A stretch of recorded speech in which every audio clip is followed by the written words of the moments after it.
भाजपा के राष्ट्रीय महासचिव कैलाश विजयवर्गीय रविवार को मंदसौर आए। इस दौरान यूपी चुनाव मुद्दे पर बात की। इसके अलावा वे कोविड वैक्सीनेशन सेंटर पर कर्मचारियों से भी मिले और डिटेल ली। उन्होंने कहा कि वैक्सीनेशन अभियान को 1 साल पूरा हो चुका है।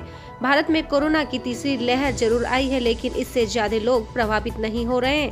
इसका कारण है वैक्सीनेशन। पूरी दुनिया आश्चर्य कर रही है कि 130 करोड़ किस देश में वैक्सीनेशन किस तरह से किया गया। उन्होंने वैक्सीनेशन को लेकर स्वास्थ्य कर्मचारियों की प्रशंसा भी की। वो महामारी को रोकने में कारगर सिद्ध हो रही है। देखिए, सबसे पहले मैं देश के यशस्वी प्रधानमंत्री नरेंद्र मोदी जी को धन्यवाद देना चाहता हूं कि विश्व के सबसे बड़े वैक्सीनेशन अभियान का उन्होंने शुरुआत की और आज 1 वर्ष पूरा हो गया। सारी दुनिया बहुत आश्चर्यचकित तरीके से देख रही है कि 130 करोड़ देश के अंदर किस प्रकार वैक्सीनेशन होता है। हमारे यहाँ की भौगोलिक स्थिति ऐसी है कि पहाड़ है, नदियाँ हैं, जंगल है और ट्राइबल इलाका है, जहाँ जाकर हमारे डॉक्टर्स, पैरामेडिकल स्टाफ और सामाजिक संगठनों ने जिस प्रकार वैक्सीनेशन अभियान को अंजाम दिया है, मैं समझता हूँ कि उसका कारण है कि कोविड की तीसरी लहर में सारी दुनिया हिल गई, पर भारत में आई ज़रूर है, पर ऐसा कोई बहुत बड़ी जनहानि नहीं है। उसका कारण है कि हमारे देश के यशस्वी प्रधानमंत्री नरेंद्र मोदी जी ने जिस प्रकार निःशुल्क वैक्सीनेशन के माध्यम से इस देश की जनता को स्वास्थ्य का सुरक्षा चक्र प्रदान किया है, ये एक बहुत बड़ी सफलता है। मैं समझता हूँ कि सारी दुनिया इसके ऊपर आश्चर्य करती है मैनेजमेंट के बारे में। आपको जानकर आश्चर्य होगा कि आज तक 156 करोड़ से ज़्यादा वैक्सीनेशन हो चुका है। 15 से ऊपर वाले लगभग 3 करोड़ हमारे नौजवानों को भी वैक्सीनेशन लग चुका है। कुल मिलाकर एक ऐतिहासिक प्रोग्राम ये रहा, माननीय प्रधानमंत्री जी के नेतृत्व में, माननीय मुख्यमंत्री जी के नेतृत्व में।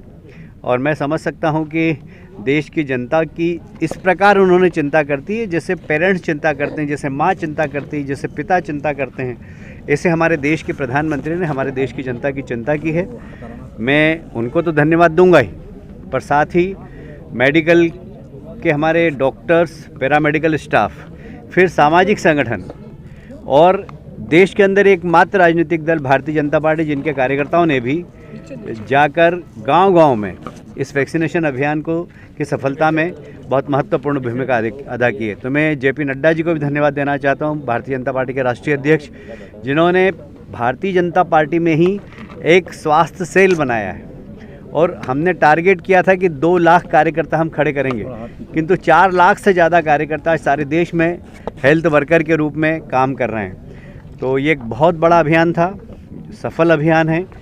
ये हमारे देश की जनसंख्या को स्वास्थ्य का सुरक्षा चक्र जो प्रधानमंत्री जी ने वैक्सीनेशन के माध्यम से दिया है, हम प्रधानमंत्री जी को एक बार फिर से धन्यवाद देते हैं। अच्छा, यूपी चुनाव को लेकर क्या कहेंगे? यूपी चुनाव में जिस तरीके से सियासी यूपी में हमारे पास 325 सीटें थी और हम बहुत सारे ऐसे जनप्रतिनिधि हैं जिनके खिलाफ एंटी इनकम्बेंसी है, उनके टिकट हमको बदलना है।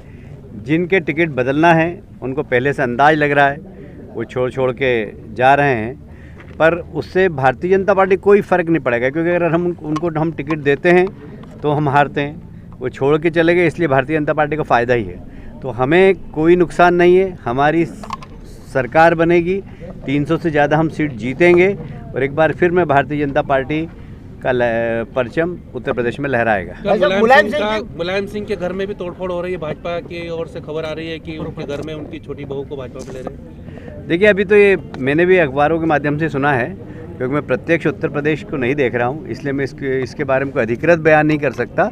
बाकी राजनीति में कुछ भी संभव है। राहुल के विधायक जीतू पटवारी का कल बयान आया है कि देखिए, अब वो तो बच्चे हैं, अभी उनकी बात का क्या जवाब दूँ मैं।